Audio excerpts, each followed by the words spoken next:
بسم الله الرحمن الرحيم. الحمد لله رب العالمين، والصلاة والسلام على أشرف الأنبياء والمرسلين سيدنا محمد وعلى آله وأصحابه أجمعين، ومن تبعهم بإحسان ودعا بدعوتهم واستنى بسنتهم واهتدى بهديهم واقتفى بآثارهم إلى يوم الدين. أما بعد، فأعوذ بالله من الشيطان الرجيم. بسم الله الرحمن الرحيم. لن ينال الله لحومها ولا دماؤها ولكن يناله التقوى منكم. وعن عائشة رضي الله تعالى عنها قالت: قال رسول الله صلى الله عليه وسلم: ما عمل آدمي من عمل يوم النحر أحب إلى الله من إهراق الدم، وإنه ليأتي يوم القيامة بقرونها وأشعارها وأغلافها، وإن الدم ليقع من الله بمكان قبل أن يقع من الأرض فطيبوا بها نفسا، أو كما قال عليه الصلاة والسلام. محترم بزرگوں اور عزیز دوستو، یہ ایام النحر چل رہے ہیں جن کو ایام تشریق بھی کہتے ہیں۔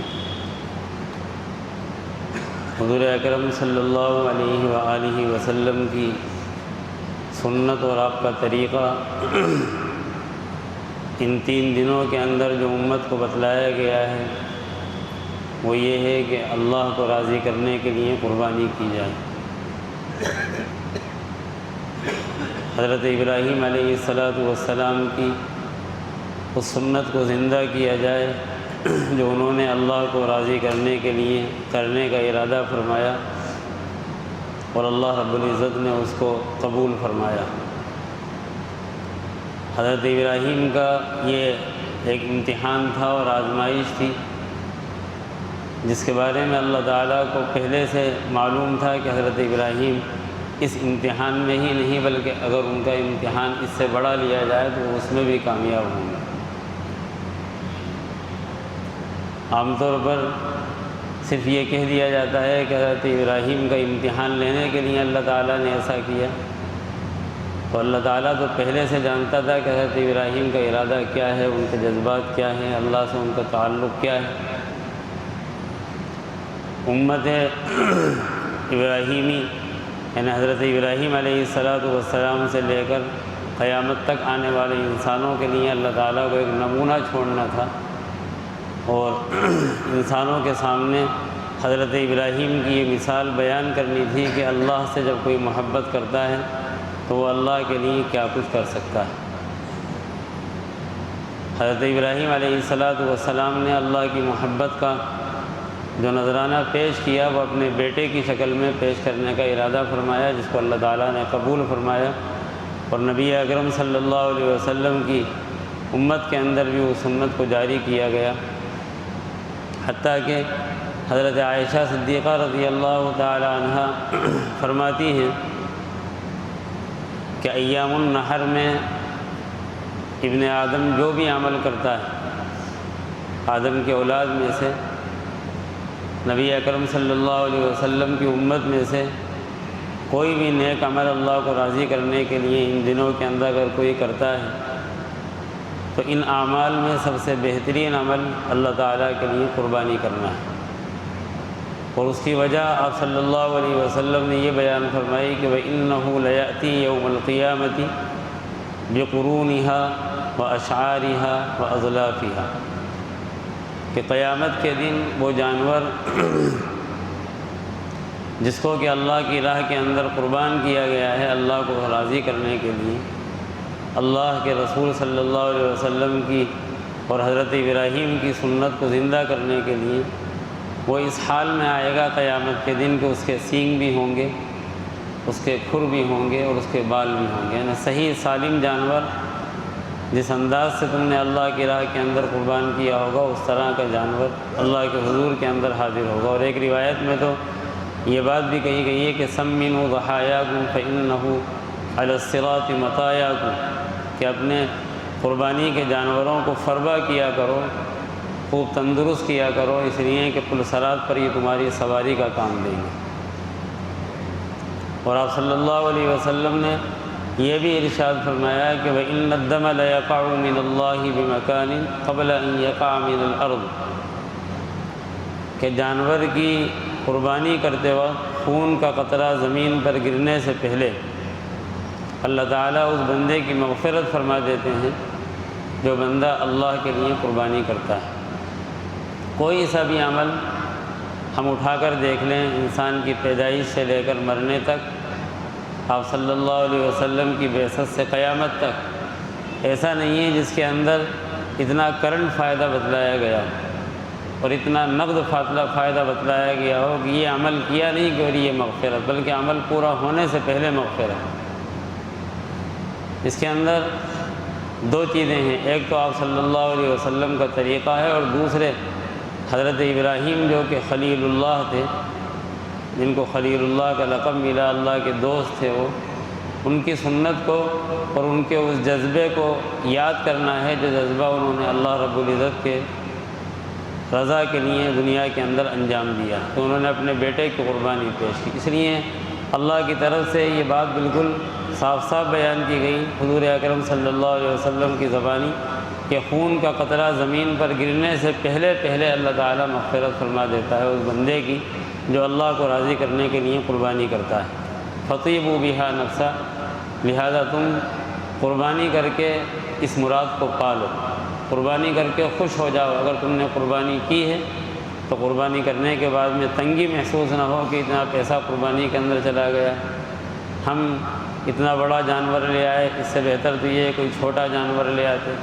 یا کسی قسم کا کوئی تکلف محسوس کرو قربانی کا جانور خریدنے کے اندر نہیں۔ فطیبوا بہا نفسا، خوشی خوشی قربانی کرو اللہ کی راہ کے اندر اس اجر و ثواب کو پانے کے لیے جو اجر و ثواب حدیث پاک کے اندر بیان کیا گیا ہے۔ گزشتہ جمعے پر بھی میں نے یہ بات عرض کی تھی کہ عام طور پر رمضان المبارک کا مہینہ آتا ہے تو آدمی یہ نہیں دیکھتا کہ ہماری ہمت ہے کہ نہیں ہے، بلکہ رمضان کے روزوں اور رمضان المبارک کی قدر اس کے دل کے اندر اتنی ہوتی ہے کہ وہ ہمت نہ ہونے کے باوجود بھی روزے رکھنا چاہتا ہے، اس لیے کہ وہاں پر اس کو مغفرت کا، اللہ کی رحمت کا اور اللہ رب العزت سے قریب ہونے کا یقین ہوتا ہے کہ رمضان کا مہینہ ایسا ہے کہ جو کہ بہت قریب کرنے والا ہے۔ رمضان کے مہینے کے اندر نماز ہے، روزہ ہے، آدمی اگر اللہ کی راہ کے اندر دینا چاہے تو صدقہ بھی ہے، لیکن یہ دن اگر یہ بات کہی جائے تو غلط نہ ہوگی احادیث کی روشنی کے اندر کہ یہ دن رمضان سے زیادہ افضل قرار پائیں، کیونکہ اس کے اندر روزہ بھی ہے، عرفہ کا روزہ، اس کے اندر نماز بھی ہے جو عید کی نماز ہے، اور اس کے علاوہ فرض نمازیں بھی ہیں، اس کے اندر انسان اگر اللہ کی راہ کے اندر دینا چاہے تو صدقہ ہے اور خیرات بھی ہے، اور اسی کے ساتھ ساتھ ان دنوں کے اندر ایک ایسی عبادت ہے جو سال کے کسی حصے کے اندر نہیں، وہ ہے حج۔ اس کے تعلق سے بھی آپ صلی اللہ علیہ وسلم نے یہ بیان فرمایا کہ اگر کوئی اللہ کے لیے حج کرتا ہے تو وہ حج کرنے کے بعد میں ایسا آتا ہے مکہ مکرمہ سے لوٹ کر گویا کہ آج ہی اس کی ماں نے اس کو پیدا کیا ہو، کوئی گناہ اس کے اوپر نہیں رہتا، اس لیے کہ حج سے اللہ تعالیٰ گناہ صغیرہ تو معاف فرماتا ہی ہے، انسان توبہ کرتا ہے، استغفار کرتا ہے، اپنا مال لگا کر جاتا ہے تو اللہ تعالیٰ گناہ صغیرہ اور گناہ کبیرہ سب کے سب اس کے معاف فرما دیتے ہیں، اور وہ ایسا لوٹتا ہے کہ اس کی ماں نے اس کو آج ہی جنا، کوئی گناہ اس کے اوپر نہیں ہوتا۔ تو یہ دن رمضان المبارک سے زیادہ افضل ہے اس اعتبار سے کہ اس کے اندر کئی عبادتیں ایک ساتھ جمع ہو گئی ہیں، نماز کی عبادت، روزے کی عبادت، قربانی کی عبادت، حج کی عبادت، اس لیے ان دنوں کا بھی اہتمام کے ساتھ میں انجام دینا۔ جو 10 دن گزر گئے ان میں ہم نے اللہ کو راضی کرنے کے لیے کچھ کام کیے ہوں گے، لیکن اب بھی آج کا دن اور کل کا دن باقی ہے۔ تو میں نے یہ بات عرض کی تھی کہ رمضان کے اندر آدمی اس کا خیال رکھتا ہے کہ وہ اپنی ہمت سے زیادہ کام کرتا ہے، لیکن جب قربانی کا معاملہ آتا ہے تو انسان مسائل معلوم کرتا ہے کہ ہمارے پاس اتنا سونا ہے، اتنی چاندی ہے، ہم صاحب نصاب ہیں کہ نہیں ہیں۔ یہاں پر ایک بات یہ ذہن میں رکھ لینی چاہیے کہ یہ آسانی کے لیے بیان کیا گیا ہے کہ صاحب نصاب قربانی کریں، جو صاحب نصاب ہو وہ قربانی کریں، لیکن حضور اکرم صلی اللہ علیہ وسلم کے بارے میں کوئی یہ نہیں کہہ سکتا کہ آپ پر پوری زندگی کے کسی حصے کے اندر زکوٰۃ واجب ہوئی ہے۔ آپ کے پاس اتنا مال کبھی آیا ہی نہیں کہ آپ کے اوپر زکوٰۃ رہی ہے، لیکن اسی کے ساتھ ساتھ کوئی یہ بھی بیان نہیں کر سکتا کہ زندگی کے کسی حصے کے اندر آپ صلی اللہ علیہ وسلم نے قربانی نہ کی۔ قربانی کی اہمیت یہ ہے کہ آپ صلی اللہ علیہ وسلم صاحب نصاب نہیں تھے، اس کے باوجود بھی قربانی کا ایسا اہتمام تھا کہ احادیث کے اندر آتا ہے کہ اکثر و بیشتر یا زیادہ تر یا ہمیشہ آپ نے 2 جانور اللہ کی راہ کے اندر قربان کی، اور آپ کی شفقت دیکھیے، آپ کی محبت دیکھیے کہ آپ اپنی قربانی کے اندر پوری امت کو شریک فرمایا کرتے تھے ثواب کے اندر۔ بسم اللہ اللہ اکبر، اللہم تقبل من محمد و امتہ، اے اللہ اس جانور کو محمد صلی اللہ علیہ وسلم کی طرف سے اور پوری امت محمدیہ کی طرف سے قبول فرما۔ تو ہمیں بھی اس موقع پر یہ خیال نہیں کرنا چاہیے کہ ہمارے پاس مال کتنا ہے۔ میں یہاں پر ایک بات اور عرض کرتا ہوں کہ اگر انسان کے پاس میں اتنی گنجائش ہے کہ وہ قرض کی ادائیگی کی صلاحیت رکھتا ہے اور اس کو امید ہے کہ ہم قرض ادا کر دیں گے، تو قرض لے کر قربانی کر دے، لیکن کر دے اس موقع پر قربانی، اس لیے کہ سال میں پھر یہ موقع آنا نہیں ہے اور ملنا نہیں ہے اس کو۔ سال میں پھر یہ موقع آئے گا نہیں اللہ کی طرف سے مغفرت کو حاصل کرنے کا، اور اتنی جلد مغفرت حاصل کرنے کا کوئی موقع اس کو نہ ملے گا کہ خون کا قطرہ زمین پر گر جانے سے پہلے اس کی مغفرت ہو جائے۔ اگر 3000 کے اندر 5000 کے اندر مغفرت ہو جائے گی تو کچھ نہیں بگڑے گا اس زمانے کے اندر۔ کل جب وہ موقع آنے والا ہے جس کے بارے میں قرآن کریم کے اندر یہ کہا گیا ہے کہ یوم لا ينفع مال ولا بنون، ایک ایسا دن آنے والا ہے جس دن نہ تو مال کام آئے گا اور نہ اولاد کام آئے گا۔ وہاں پر انسان، حدیث قرآن کریم کے اندر بیان کیا گیا کہ اگر زمین سے لے کر آسمان تک جتنا خلا ہے یہ سارا کا سارا انسان کے پاس سونے سے بھرا ہوا ہو، اور اپنے آپ کو بچانے کے لیے وہ اپنے آپ کو جہنم کی آگ سے بچانے کے لیے اللہ کی راہ کے اندر دینا چاہے اور اس کو اختیار بھی ہو، تب بھی اس کی جان وہ بچا نہیں سکتا اتنا مال دے کر۔ یہاں پر بہت معمولی سے مال کو اللہ کی راہ کے اندر خرچ کرنے پر مغفرت کا وعدہ ہے۔ آپ صلی اللہ علیہ وسلم نے بغیر صاحب نصاب کے ہمیشہ قربانی کی اور پوری امت کو شریک فرمایا۔ امت میں سے ہر فرد اگر آپ صلی اللہ علیہ وسلم کے لیے قربانی نہیں کر سکتا تو کم سے کم وہ اپنے لیے تو قربانی کر سکتا ہے۔ تو میرا نہیں بنتا نہ بن، اپنا تو بن۔ تو کسی کا نہ بن لیکن اپنا تو بن، اپنی مغفرت کی سوچ کہ ہماری مغفرت کل ہو پائے گی کہ نہیں ہو پائے گی۔ لہذا آج بھی موقع ہے ہمارے لیے، آج کا دن ہے اور کل کا دن ہے۔ اگر ہم نے اس کے اندر کوتاہی کی ہے اور ہم اس کے اندر کوتاہی کر چکے ہیں تو یہ نہ سوچیں کہ آئندہ قربانی کریں گے، کیا پتہ آئندہ ہمیں نصیب ہو نہ ہو بقرعید، عید الاضحیٰ کا موقع ہمیں ملے نہ ملے۔ اس لیے قربانی آج بھی کر سکتے ہیں اور کل بھی کر سکتے ہیں۔ اللہ کے لیے قربانی کریں، اللہ کو راضی کرنے کے لیے قربانی کریں۔ اور جو لوگ استطاعت رکھتے ہیں ان کے لیے تو زیادہ ضروری ہے کہ وہ اپنی بھی قربانی کریں اور حضور اکرم صلی اللہ علیہ وسلم کی طرف سے بھی قربانی کریں۔ نبی اکرم صلی اللہ علیہ وسلم کی وفات کے بعد پوری زندگی حضرت علی رضی اللہ تعالی عنہ کا معمول یہ تھا جو بیان کیا گیا ہے حدیث کے اندر، اور بھی صحابہ کا معمول رہا ہوگا یقیناً، لیکن حضرت علی کا یہ معمول بیان کیا گیا حدیث کے اندر کہ جب تک آپ حیات رہے 2 قربانیاں کیا کرتے تھے، ایک اپنی طرف سے اور ایک حضور اکرم صلی اللہ علیہ وسلم کی طرف سے۔ اگر ہم کر سکتے ہیں اور ہمارے پاس میں اتنی گنجائش ہے کہ ہم آپ صلی اللہ علیہ وسلم کی قربانی کریں تو آپ کا حق ہے یہ کہ ہم آپ کے لیے بھی ایک قربانی کیا کریں۔ اور قربانیاں سب برابر ہوتی ہیں۔ قرآن کریم کے اندر اللہ تعالیٰ نے ارشاد فرمایا کہ لن ینال اللہ لحومها ولا دماؤها ولکن ینالہ التقوی منکم، کہ اللہ تعالیٰ کو نہ تو ان قربانیوں کا خون پہنچتا ہے اور نہ گوشت پہنچتا ہے۔ یعنی کل اللہ تعالیٰ کے دربار میں یہ نہیں دیکھا جائے گا کہ کتنے خون کا جانور اور کتنا فربا جانور تم نے اللہ کی راہ کے اندر قربان کیا اور کتنا وزنی جانور تم اللہ کی راہ کے اندر قربان کر کے آئے ہو، ولیکن ینالہ التقوی منکم، اللہ تعالیٰ کے یہاں تمہارے دلوں کی حالت دیکھی جائے گی کہ کس دل کی کیفیت کے ساتھ میں تم نے اللہ کو راضی کرنے کے لیے قربانی کی۔ ہو سکتا ہے کہ کل اللہ کے دربار کے اندر وہ لوگ جنہوں نے لاکھ لاکھ اور 1.5 لاکھ کا جانور لے کر قربانی کی ہے اللہ تعالیٰ قبول نہ فرمائے، اور اس جانور کی قربانی اللہ تعالیٰ قبول فرما لے جو صرف اور صرف چند پیسوں کے اندر لیا گیا ہے، چند روپیوں کے اندر لیا گیا ہے۔ ایک وہ انسان جو کل اللہ کے دربار میں حاضر ہوگا اس طرح جس نے پوری زندگی بکرے کی قربانی کی، لیکن ہو سکتا ہے کہ اللہ تعالیٰ قبول نہ فرمائے اس کی ریاکاری کی وجہ سے یا کسی اور اس کی غلطی کی وجہ سے۔ اور ایک وہ انسان جس نے کبھی بکرے کی قربانی نہ کی، وہ ہمیشہ حصہ ڈالتا رہا بڑے جانور کے اندر، اللہ تعالیٰ اس کو داہنے ہاتھ کے اندر نامہ اعمال عنایت فرما دی۔ تو اللہ تعالیٰ کو دل کی کیفیت پہنچتی ہے کہ کس کیفیت کے ساتھ میں اللہ کو راضی کرنے کے ساتھ میں آپ نے قربانی کی ہے۔ عام طور پر ہمارے معاشرے کے اندر اور سوسائٹی میں یہ مزاج بن گیا ہے کہ جب ہم کسی سے پوچھتے ہیں قربانی کی ہے تو وہ کہتا ہے کہ نہیں، حصہ ڈالا ہے۔ حصہ ڈالنے کا مطلب کیا ہوتا ہے؟ حصہ ڈالنے کا مطلب بھی قربانی ہے، اور اسی طرح کی قربانی ہے جس طرح کی قربانی کوئی بکرے کی کر رہا ہے۔ اگر کوئی پوچھتا ہے کہ آپ نے قربانی کی تو آپ کہیں ہاں قربانی ہے، اگر وہ پوچھتا ہے کہ پوچھنے کی ویسے ضرورت ہی نہیں ہے، لیکن کوئی پوچھتا ہے کہ کیا کیا ہے تو پھر آپ بتا سکتے ہیں۔ ورنہ جس طرح کا ثواب اللہ تعالیٰ نے بکرے کے اندر رکھا ہے، اسی طرح کا ثواب اللہ تعالیٰ نے بڑے جانور کے ایک حصے کے اندر رکھا ہے، کیونکہ چھوٹے جانور کے اندر ایک ہی حصہ ہے اور بڑے جانور کے اندر 7 حصے متعین کیے گئے ہیں، چاہے وہ بھینس کا ہو،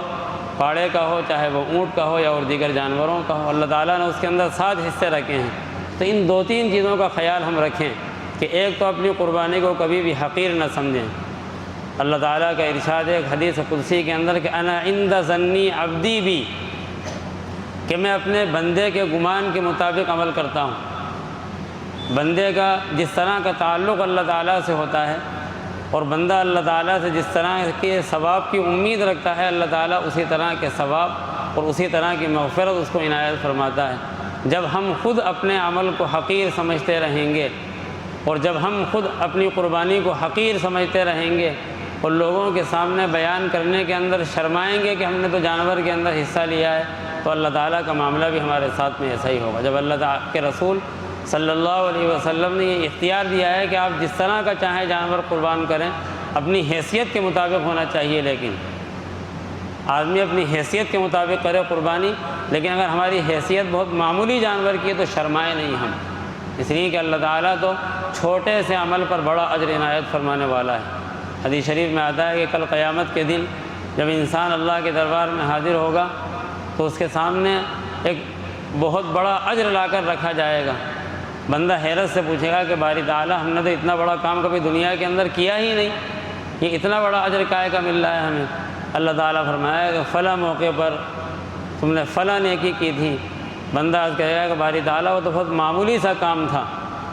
حدیث میں آتا ہے کہ اللہ تعالیٰ پرورش فرماتا ہے، جس طرح کہ تم میں سے کوئی اپنے جانور یا گھوڑے کے بچے کی پرورش کرتا ہے، پرورش کرتا رہتا ہے، کرتے کرتے وہ بڑا ہو جاتا ہے، پہاڑ کے برابر پہنچ جاتا ہے، اسی طرح اللہ تعالیٰ ایک چھوٹے سے عمل کو پالتا ہے۔ اور بندے کو جب اس کا ثواب عنایت فرمایا جائے گا قیامت کے دن، تو بندہ پہچان نہ سکے گا اپنے عمل کو اور اس ثواب کو۔ تو اللہ تعالیٰ تو قدر کی نگاہ سے ان اللہ شکور حلیم فرمایا گیا قرآن، اللہ تعالیٰ بڑا قدردان ہے، چھوٹے سے عمل کو بڑی قدر کی نگاہ کے ساتھ میں دیکھنے والا ہے۔ تو ہم اپنی قربانی کو کبھی حقیر نہ سمجھیں، اور قربانی نہ کی ہو تو قربانی کرنے کی فکر کریں اور اللہ تعالیٰ سے دعا کریں کہ اللہ تعالیٰ اس راہ کے اندر بھی ہمارے مال کا خرچ کرنا ہمارے لیے آسان فرما دے۔ اللہ رب العزت آسان کرتا ہے تو آدمی کے لیے 1 لاکھ روپئے کا خرچ کرنا آسان ہو جاتا ہے، اور اللہ تعالیٰ اگر مزاج نہ بنائے، اللہ تعالیٰ اگر انسان کو توفیق نہ دے تو 1 روپئے کا خرچ کرنا اس کے لیے مشکل بن جاتا ہے۔ اور دوسری چیز یہ کہ اگر ہمارے اندر وسعت ہے، ہمارے اندر گنجائش ہے، تو ہم حضور اکرم صلی اللہ علیہ وسلم کی ایک قربانی ضرور کیا کریں۔ اور اگر کسی کے پاس میں وسعت نہیں ہے، ایک بات اور سمجھ لیں کہ بہت سے لوگ ایسے ہیں جن پر قربانی واجب نہیں ہے، وہ صاحب نصاب نہیں ہے، لیکن وہ قربانی کرنا چاہتے ہیں، کوئی انتظام قربانی کا ہو گیا ہے، تو افضل ان کے لیے یہ ہے کہ وہ حضور اکرم صلی اللہ علیہ وسلم کی طرف سے کر دیں قربانی، کیونکہ ان کے اوپر قربانی ہے ہی نہیں۔ جب ان پر قربانی واجب نہیں ہے تو یہاں پر بہتر یہ ہے کہ پھر اس صورت کے اندر وہ حضور اکرم صلی اللہ علیہ وسلم کو نظر کریں یہ اور آپ کے لیے قربانی کر دیں، اور اگر ہم صاحب نصاب ہیں، گنجائش ہے، تو اپنی قربانی بھی کریں اور حضور اکرم صلی اللہ علیہ وسلم کی قربانی بھی کریں۔ اور ایک قربانی کئی لوگوں کی طرف سے بھی کی جا سکتی ہے، یعنی ہم ایک قربانی کے اندر کئی لوگوں کو ثواب پہنچانا چاہتے ہیں، یعنی ہمارے پاس میں ایک قربانی کا پیسہ ہے، ایک حصے کا پیسہ ہے، اور ہمارا دل یہ چاہ رہا ہے کہ ہم حضرت عائشہ کی طرف سے بھی قربانی کریں، حضرت میمونہ کی طرف سے بھی قربانی کریں، حضرت خدیجہ کی طرف سے بھی قربانی کریں، حضرت زینب بنت جحش کی طرف سے بھی قربانی کریں، اور کسی اور کی، تو پھر آپ ایک قربانی کریے اور نیت یہ کریے کہ تمام صحابہ کی طرف سے یہ قربانی ہوتی ہے، تمام صحابہ کو، صحابیات کو، ازواج مطہرات کو اس کا ثواب انشاءاللہ تعالیٰ پہنچ جائے۔ اور ایک انسان کے لیے قربانی کی جا رہی ہے ثواب پہنچانے کے لیے، اس میں کئی لوگ بھی شریک ہو سکتے ہیں۔ مثال کے طور پر گھر کے اندر 5 بھائی ہیں، گھر والے یہ چاہتے ہیں کہ ہم لوگوں کی قربانی تو ہو گئی لیکن حضور اکرم صلی اللہ علیہ وسلم کی طرف سے بھی قربانی ہونی چاہیے، اور کسی کے ایک کے پاس میں اتنا پیسہ نہیں ہے کہ آپ صلی اللہ علیہ وسلم کی قربانی کی جائے، تو تمام بھائی پیسہ ملائیں، گھر کے تمام لوگ چندہ کریں، پیسہ جمع کریں، اور تمام کے تمام لوگ مل کر ایک جانور خریدیں یا ایک حصہ خریدیں اور آپ صلی اللہ علیہ وسلم کے نام کی قربانی کر دیں۔ یہ بہت آسان کام ہے، بڑی آسانی کے ساتھ میں یہ کام ہو سکتا ہے کہ پورے گھر کے افراد مل کر ایک قربانی آپ صلی اللہ علیہ وسلم کی طرف سے کر دی جائے۔ جب انسان اپنے لیے قربانی کرتا ہے اس کا ثواب یہ بیان کیا گیا ہے کہ زمین پر خون گرنے سے پہلے اس کی مغفرت کر دی جائے گی، اور جب ہماری طرف سے اس ذات کے لیے قربانی کی جائے گی جو محبوب رب العالمین ہے، جن کے ذریعے سے ہمیں قربانی کا طریقہ دیا گیا ہے، جن کے ذریعے سے ہمیں پوری شریعت دی گئی ہے، جن کے ذریعے سے ہمیں پورا دین دیا گیا ہے، پوری زندگی گزارنے کا طریقہ دیا گیا ہے، جب ہم اس ذات کے لیے قربانی کریں گے تو پھر اس کا ثواب اور اس کا اجر کیا ہوگا اس کا اندازہ لگانا مشکل ہے۔ من صلی علی واحدۃ صلی اللہ علیہ عشرہ، جو شخص مجھ پر ایک مرتبہ درود بھیجتا ہے، ایک مرتبہ درود پڑھنے کے اندر کوئی وقت نہیں لگتا، 1 منٹ اگر درود ابراہیم پڑھیں تب بھی وہ سب سے بڑی درود ہے، سب سے افضل درود ہے۔ ایک مرتبہ درود پڑھنے پر اللہ تعالیٰ کی طرف سے 10 رحمتیں ہوتی ہیں، تو کیا بعید ہے کہ اللہ تعالیٰ ہمیشہ کی زندگی کی بہتری کا فیصلہ فرما دے ایک قربانی اللہ کے رسول صلی اللہ علیہ وسلم کی طرف سے اگر کی جائے۔ اب بھی وقت ہے،